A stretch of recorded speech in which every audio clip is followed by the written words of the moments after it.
बिस्मिल्लाहिर्रहमानिर्रहीम। सच्चाई का इनाम। कहा जाता है, सच का रास्ता मुश्किल जरूर होता है, लेकिन मंजिल बहुत खूबसूरत होती है। इस वीडियो में एक छोटा सा गांव, सुबह का वक्त, एक लड़का लकड़ियां काट रहा है। एक गांव में एक गरीब मगर ईमानदार लड़का रहता था, जिसका नाम अहमद था। वो रोजाना जंगल से लकड़ियां काट कर बाजार में बेचता और इसी से अपने घर का खर्च चलाता। अहमद की माँ बीमार थी, लेकिन उसके पास दवा के पैसे नहीं होते थे। एक दिन अहमद को जंगल में एक छोटा सा थैला मिला, जिसमें सोने के सिक्के थे। उसने इधर उधर देखा, लेकिन कोई नजर न आया।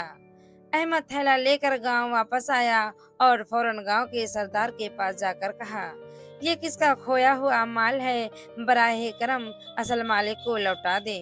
सरदार ने हैरत से अहमद की तरफ देखा और कहा, बेटा, इतने ईमानदार लोग आज के जमाने में कम मिलते हैं। ये थैला एक अमीर ताजिर का है, जो उसे जंगल में गिरा बैठा था। वो बहुत परेशान था।